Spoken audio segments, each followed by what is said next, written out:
Hello good morning नमस्कार दोस्तों, स्वागत है आपका आज के मुख्य समाचारों में। यहाँ आपको देखने को मिलेगी सुबह से शाम तक की ताजा खबरें ब्रेकिंग न्यूज अपडेट के रूप में। तो दोस्तों वीडियो शुरू करने से पहले आपसे एक छोटी सी रिक्वेस्ट है, अगर आपने हमारे यूट्यूब चैनल को सब्सक्राइब नहीं किया है तो सब्सक्राइब जरूर कीजिएगा।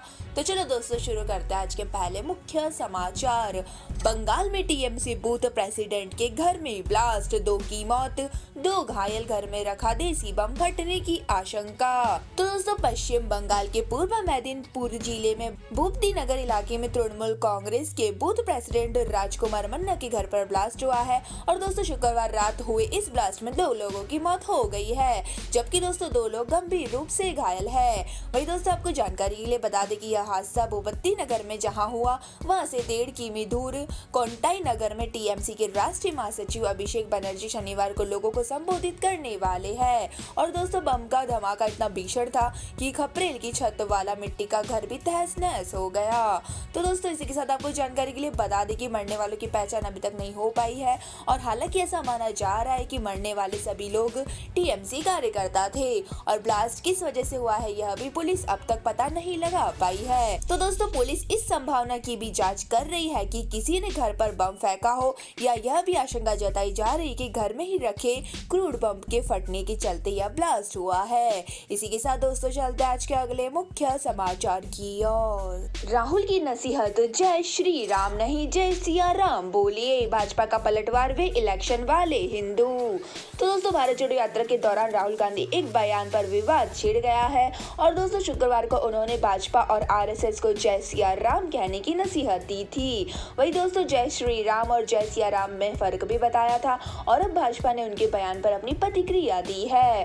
तो दोस्तों शाहनवाज हुसैन ने कहा है कि भाजपा को राहुल गांधी के सर्टिफिकेट की जरूरी नहीं है, वे इलेक्शन वाले हिंदू है। और वही ब्रिजेश पाठक ने कहा है कि राहुल गांधी नाटक मंडली के नेता है, वे कोर्ट के ऊपर जनेऊ पहनते हैं और उनको भारत की संस्कृति के बारे में कुछ नहीं पता, बस गली गली दौड़ रहे हैं क्योंकि जनता ने इनको नकार दिया है। वही दोस्तों एमपी के गृह मंत्री नरोत्तम मिश्रा ने भी कहा है कि राहुल बाबा का ज्ञान बाबा ब्लैक शिप तक ही सीमित है। राम की शुरुआत श्री से ही होती है, और श्री जो है वह विष्णु भगवान जी की पत्नी लक्ष्मी और सीता जी के लिए ही इस्तेमाल होता है, जरा खोल कर तो देख ले इतिहास।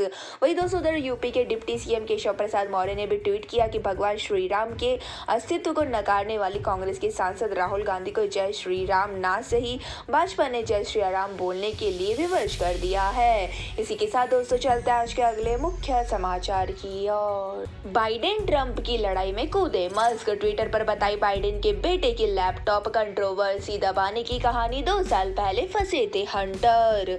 तो दोस्तों एलन मस्क ट्विटर पर Hunter Biden story cover up किए जाने वाले के फैसले की असलियत सामने ले आए हैं। तो दोस्तों दरअसल मस्क ने अपनी माइक्रो ब्लॉगिंग साइट पर ट्विटर फाइल नाम की सीरीज शुरू की है, और इसके तहत वो सेंसरशिप और सूचनाओं को दबाए जाने से जुड़ी जानकारियां शेयर कर रहे हैं। तो दोस्तों आपको बता दें कि साल 2020 में अमेरिकी राष्ट्रपति जो बाइडेन के बेटे हंटर बाइडेन की अय्याशियां और जो बाइडेन ने जो करप्शन किया था उसका पर्दाफाश किया था, और यह खुलासा हंटर के लैपटॉप से मिले डेटा से हुआ है। वही दोस्तों इसके मुताबिक हंटर के पिता जो बाइडेन की पहुंच का फायदा उठाते हुए लाखों डॉलर स्ट्रिप्स और कॉल गर्ल्स पर खर्च किए गए थे। तो दोस्तों बाइडेन की टीम ने इस खबर को दबाने की और ट्विटर से इसे हटाने की कोशिश की थी, और अब मस्क ने ट्विटर सेंसरशिप पॉलिसी से जुड़ी डिटेल पब्लिक की है। तो दोस्तों जर्नलिस्ट के मुताबिक 14 अक्टूबर 2020 को न्यूयॉर्क पोस्ट ने हंटर बाइडेन के लैपटॉप से मिले सीक्रेट ईमेल पब्लिश किए थे, और इसके आधार पर लाखों डॉलर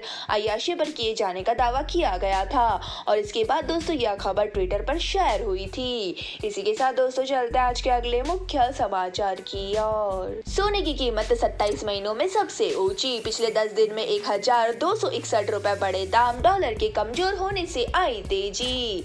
तो दोस्तों सोना एक बार फिर 53,600 रुपए प्रति 10 ग्राम से ऊपर निकल गया है, और दोस्तों यह करीब 27 महीनों में सोने की सबसे ऊंची कीमत है। और दोस्तों इससे पहले 18 अगस्त 2020 को सोना 53,815 रुपए तक गया था, और दोस्तों 2021 में इसने कभी 53,000 का स्तर नहीं छुआ। दरअसल दोस्तों डॉलर में गिरावट के चलते दुनिया भर में सोने की कीमतें बढ़ी है, और इसका असर भारतीय बाजार में भी दिख रहा है। तो दोस्तों आईबीजे की वेबसाइट के मुताबिक शुक्रवार को सोने की कीमत 53,611 रुपए प्रति 10 ग्राम की हो गई है, और दोस्तों सिर्फ 2 दिन में सोने सोना 860 रुपए और बीते 10 दिनों में 1261 रुपए महंगा हो गया है। वहीं दोस्तों 23 नवंबर को सोना 52,350 रुपए प्रति 10 ग्राम था और 2022 में इससे पहले सिर्फ एक बार 18 अप्रैल को सोना 53,600 से ऊपर 53,603 रुपए तक गया था। इसी के साथ दोस्तों आपको बता दें कि IBJ देश के 14 बड़े शहरों में सोने की औसत कीमत बताता है और विश्लेषकों के मुताबिक 2023 में भी सोने की तेजी जारी रह सकती है। इसी के साथ दोस्तों चलते हैं आज के अगले मुख्य समाचार की ओर। कुल्लू मनाली जाने को देने पड़ेंगे ज्यादा पैसे, ढोलू नाला टोल प्लाजा पर रेट बढ़ाए गए। अब छोटे वाहनों के लिए 35 की जगह लगेंगे 75 रुपए।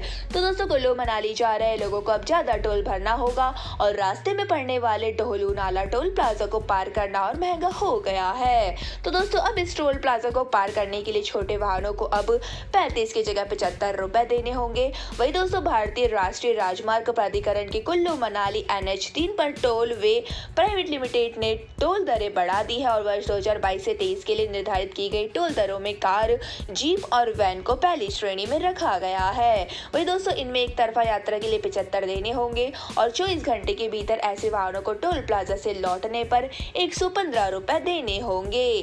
तो दोस्तों वही LCV और मिनी बस वाहनों को एक तरफा टोल पार करने के लिए 125 रुपए देना होगा और 24 घंटे के भीतर वापस लौटने पर 190 रुपए देने होंगे। वही दोस्तों बस, ट्रक और 2 एक्सल वाहनों को टोल पार करने के 415 रुपए देने होंगे और दोस्तों 24 घंटे के भीतर लौटने पर 395 रुपए देने होंगे। वही दोस्तों जानकारी के लिए आपको बता दें कि फास्टैग के माध्यम से 130 रुपए लिए जाएंगे और इसके अलावा बहुउद्देश्य यानी 2 एक्सल वाहनों को टोल प्लाजा पार करने के लिए 505 रुपए देने होंगे। इसी के साथ दोस्तों चलते हैं आज के अगले मुख्य समाचार की ओर। पद्म भूषण से सम्मानित हुए गूगल के CEO सुंदर पिचाई, बोले भारत मेरा एक हिस्सा है, मैं जहां भी जाता हूं इसे अपने साथ ले जाता हूं। तो दोस्तों गूगल के पेरेंट कंपनी अल्फाबेट के CEO सुंदर पिचाई को पद्म भूषण से नवाजा गया है और दोस्तों यह सम्मान उन्हें अमेरिका में भारत के राजदूत तरणजीत सिंह संधू ने दिया है। वही दोस्तों उन्हें ट्रेड एंड इंडस्ट्रीज कैटेगरी में 2022 के लिए पद्म भूषण दिया गया है। वही दोस्तों सम्मानित होने पर पिचाई ने कहा कि भारत मेरा एक हिस्सा है और मैं जहां भी जाता हूं इसे अपने साथ ले जाता हूं। तो दोस्तों शुक्रवार को सैन फ्रांसिस्को में परिवार के करीबी सदस्यों की उपस्थिति में पुरस्कार प्राप्त किया और पिचाई ने अमेरिका में भारत के राजदूत तरणजीत सिंह संधू से पुरस्कार स्वीकार करते हुए कहा कि मैं इस अपार सम्मान के लिए भारत सरकार और भारत के लोगों का बहुत आभारी हूँ। तो दोस्तों जानकारी के लिए आपको बता दें कि सुंदर पिचाई तमिलनाडु के चेन्नई में पले बड़े हैं और IIT से पढ़ाई की है। वही दोस्तों इसके बाद उन्होंने स्टैनफोर्ड यूनिवर्सिटी से मास्टर किया और फिर वॉर्टन स्कूल से MBA किया। तो दोस्तों 2004 में उन्होंने गूगल में नौकरी भी शुरू की थी। इसी के साथ दोस्तों चलते हैं आज के अगले मुख्य समाचार की ओर। मोहम्मद शमी टीम इंडिया से बाहर, चोट के चलते बांग्लादेश के खिलाफ वनडे सीरीज नहीं खेल सकेंगे, उमरान मलिक को मिली जगह। तो दोस्तों तेज गेंदबाज मोहम्मद शमी कंधे की चोट की वजह से टीम इंडिया से बाहर हो गए हैं और दोस्तों वह अब बांग्लादेश के खिलाफ वनडे सीरीज में नहीं खेल सकेंगे। तो दोस्तों बांग्लादेश में 3 वनडे मैचों की सीरीज का पहला मुकाबला रविवार को होना है और शमी चोट की वजह से इसके लिए फिट नहीं है। और दोस्तों आपको बता दें कि शमी ऑस्ट्रेलिया में पिछले महीने T20 वर्ल्ड कप से लौटने के बाद प्रैक्टिस सेशन के दौरान चोटिल हो गए थे। वही दोस्तों शमी के बाहर होने के बाद उमरान मलिक को टीम में शामिल किया गया है और उमरान ने हाल ही में न्यूजीलैंड दौरे पर वनडे क्रिकेट में डेब्यू किया था और दोस्तों 3 वनडे मैचों में उनके नाम 3 विकेट है और वनडे के बाद टीम इंडिया को बांग्लादेश से 2 टेस्ट मैचों की सीरीज भी खेलनी है और शमी टेस्ट टीम का भी हिस्सा थे। वही दोस्तों इस चोट के बाद वे टेस्ट खेल सकेंगे या नहीं यह फिलहाल साफ नहीं हुआ है। इसी के साथ दोस्तों चलते हैं आज के अगले मुख्य समाचार की ओर। दिल्ली एम्स के सर्वर हैकिंग के पीछे चीनी साजिश, पर्सनल डेटा और 5 सर्वर में लगी थी सेंध। तो दोस्तों दिल्ली एम्स सर्वर हैकिंग मामले में एक नया खुलासा हुआ है और हैकिंग की जांच कर रहे अधिकारियों ने चीन की ओर इशारा किया है। वही दोस्तों बताया जा रहा है कि एम्स के 5 सर्वर हैक किए गए थे। वही दोस्तों IFSO के मुताबिक हैकिंग के दौरान पर्सनल डेटा भी लीक हुआ है। है। वही दोस्तों यह डेटा डार्क वेब के मैन डोमेन पर भी होने की संभावना है और इससे भारत के वीवीआईपी सहित लाखों मरीजों के सीक्रेट डेटा लीक होने की आशंका बढ़ गई है। हालांकि दोस्तों अधिकारी इस बात से इनकार कर रहे हैं कि किसी भी डेटा से समझौता किया गया है। तो दोस्तों आपको बता दें कि पिछले मंगलवार को एम्स दिल्ली का सर्वर हैक करने वालों ने 200 करोड़ रुपए की डिमांड की थी और हैकर्स ने पेमेंट क्रिप्टो करेंसी में करने को कहा था। हालांकि दोस्तों दिल्ली पुलिस ने किसी तरह की फिरौती मांगी जाने की बात से इनकार कर दिया था। इसी के साथ दोस्तों चलते हैं आज के अगले मुख्य समाचार की ओर। AIUDF अध्यक्ष अजमल के बयान पर भड़की बीजेपी। स्मृति बोली बेटियों का अपमान कर रहे, विवाद बढ़ा तो बदरुद्दीन ने माफी मांगी।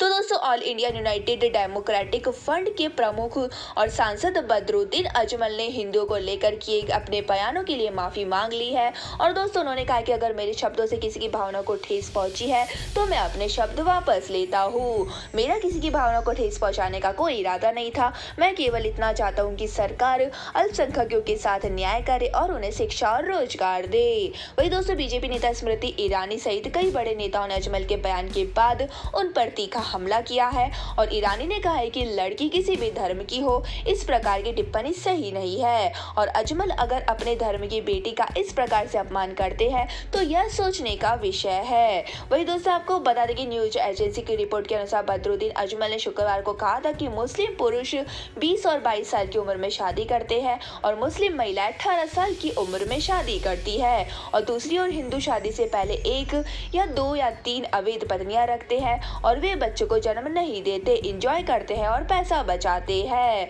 इसी के साथ दोस्तों चलते हैं आज के अगले मुख्य समाचार की ओर। दिल्ली में लिव इन पार्टनर की हत्या, प्रेमी ने जबड़े गले और हाथ पर चाकू मारे, महिला की 16 साल की बेटी भी। तो दोस्तों दिल्ली के तिलक नगर में शुक्रवार को एक महिला की चाकू मारकर हत्या कर दी गई है और उसका शव उसके किराए के घर से बरामद किया गया है और दोस्तों मृतक की पहचान रेखा रानी के रूप में हुई है जो आरोपी के साथ लिव इन पार्टनर में रह रही थी। तो दोस्तों रानी की एक 16 साल की बेटी भी है और महिला के जबड़े गले और हाथ पर चाकू से वार किया गया है। वही दोस्तों आरोपी की पहचान मनप्रीत के रूप में हुई है और दिल्ली के क्राइम ब्रांच ने आरोपी को पंजाब से गिरफ्तार कर लिया है। तो दोस्तों आपको जानकारी के लिए बता दें कि मीडिया रिपोर्ट्स के मुताबिक 35 साल की रानी 15 साल की अपनी बेटी के साथ किराए के घर में रह रही थी और हत्या के बाद मौके पर पुलिस पहुंची तो उसके घर पर ताला लगा था और पुलिस ने दरवाजा तोड़ा तो अंदर रानी का शव पड़ा था और पुलिस के मुताबिक महिला की बेटी का कोई पता नहीं था और उसकी मां की हत्या कर दी गई है। वही दोस्तों आपको बता दें कि पुलिस ने बताया कि उसकी बेटी ने अपने बयान में कहा है कि जब वह अपनी मां को जगाने के लिए गई तब वह महिला का पार्टनर मौजूद था और जब उसने व्यक्ति से पूछा कि उसकी मां कहाँ है तो व्यक्ति ने कहा कि वह बाहर गई है और उसे भी बाहर जाने के लिए कहा गया। वही दोस्तों अधिकारी ने कहा है कि गड़बड़ी आशंका के मद्देनजर वह घर से बाहर चली गई। तो दोस्तों यह थे हमारे आज के मुख्य समाचार और दोस्तों वीडियो को एंड करने से पहले बारी है आज के माइंड क्यूज क्वेश्चन की। तो दोस्तों आज का माइंड क्यूज क्वेश्चन आपकी स्क्रीन पर आ चुका है। साल में सबसे छोटा दिन कब होता है? तो दोस्तों फटाफट से हमारे सवाल का जवाब दे, कमेंट्स करें और जीत लीजिए एक शानदार सरप्राइज गिफ्ट आइटम। धन्यवाद दोस्तों, जय हिंद।